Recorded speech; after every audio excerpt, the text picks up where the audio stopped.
orange and yellow were those that have recently switched.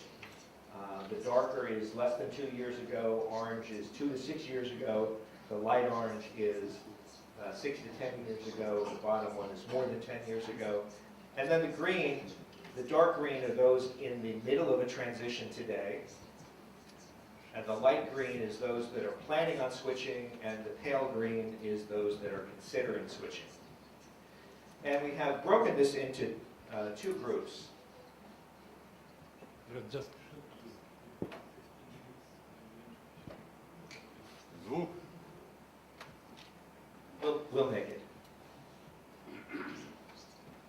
Here.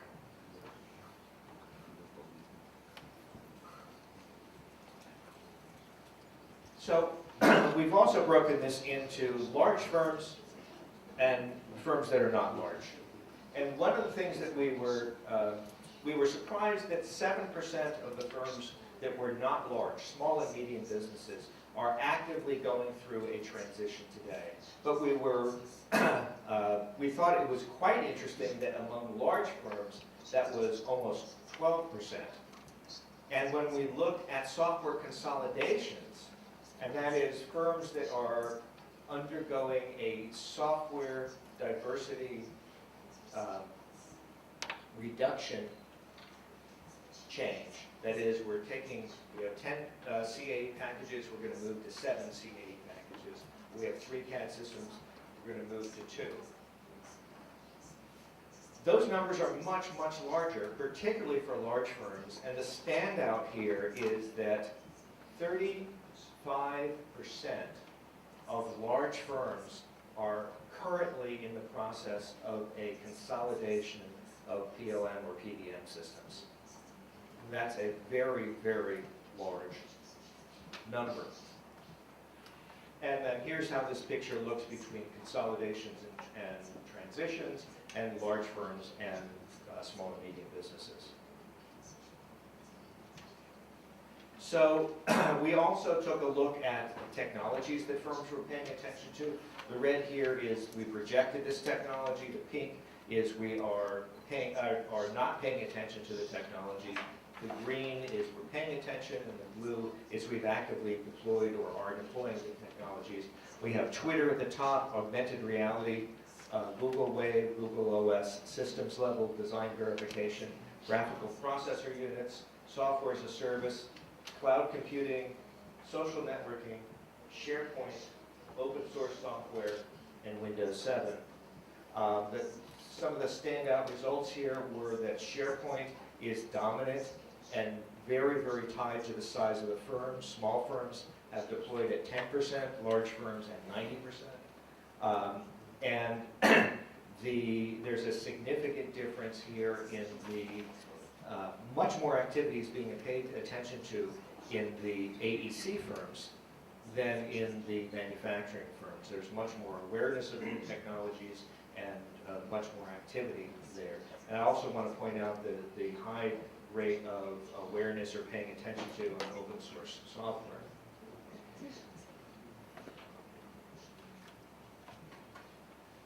One of the key things in understanding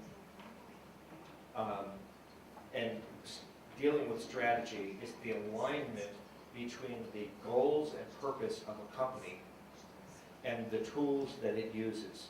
And for us to understand that, we look at how firms differentiate themselves from their competitors. In other words, how does General Motors differentiate itself from Ford, and how does Boeing differentiate itself from Airbus or Nike and Adidas?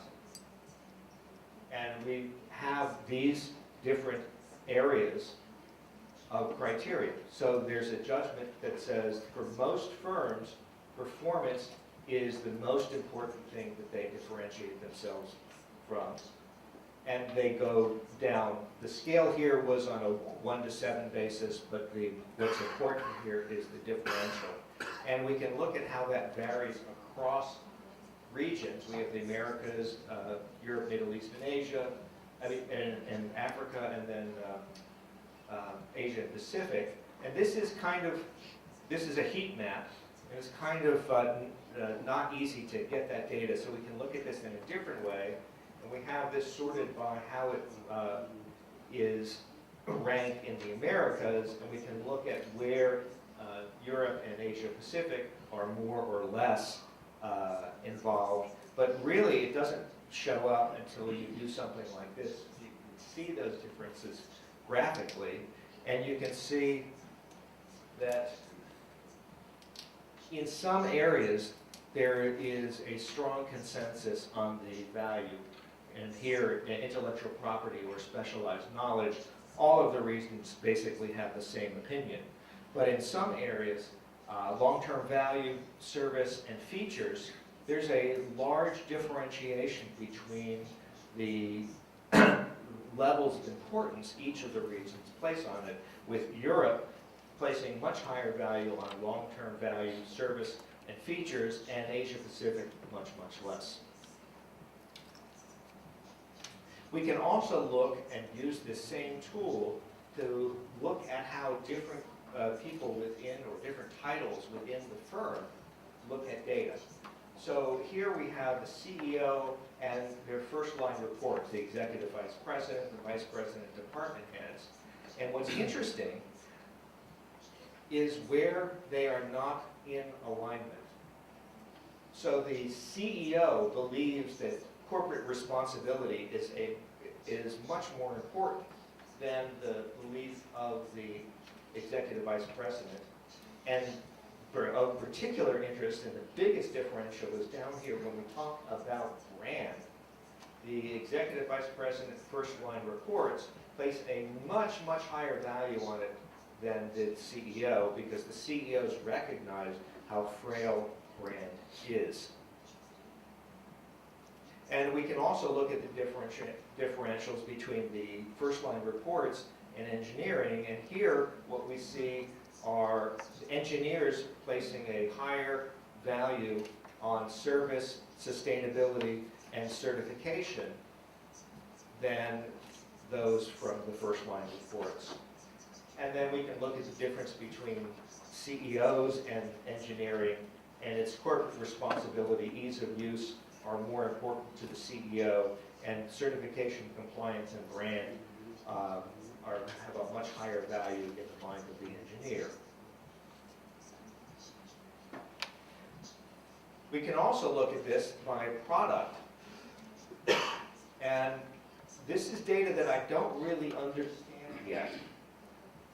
But what this is saying is that customers with solid edge software place a much higher priority on certification and compliance than do their peers with software from Inventor, ProEngineer, or SolidWorks. On the other hand, there's a general spread or less consensus when it talks about ease of use. This is on the products that they are designing and creating. Conversely, it's also very important for us to know about the criteria when choosing CAD software.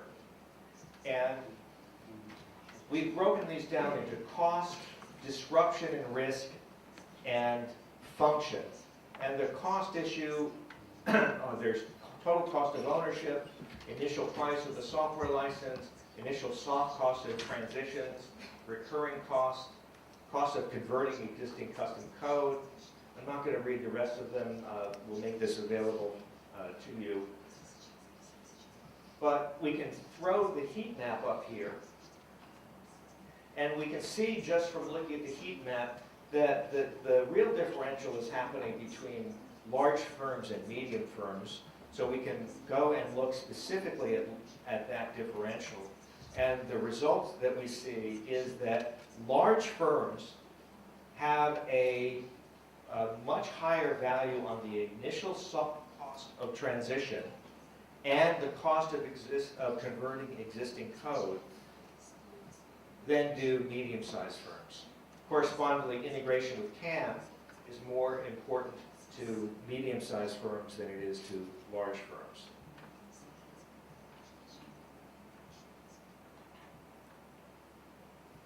We can also break these down by regions.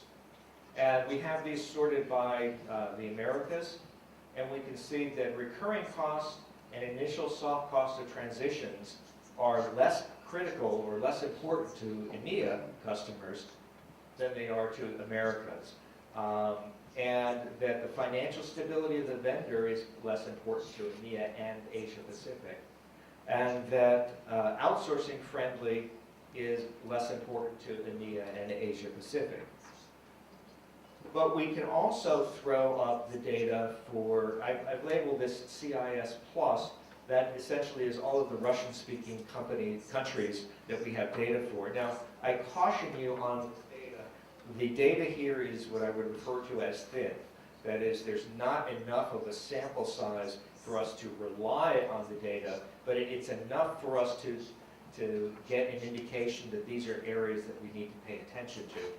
Part of the reason that we are doing COFES Russia is in the hope that you will help point your customers to respond to our surveys so that we will have a richer data set to work from. But what we can see here is that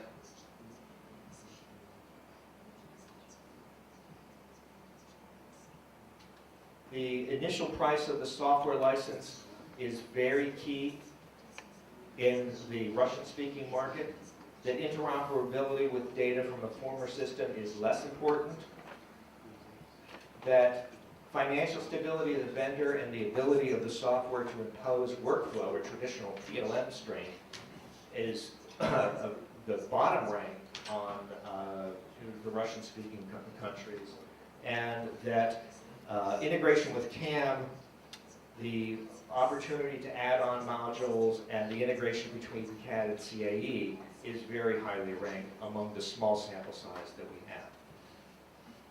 Now, we also want to look at disconnects, and we looked before at the disconnects individually, but here we can see that there's a disconnect between,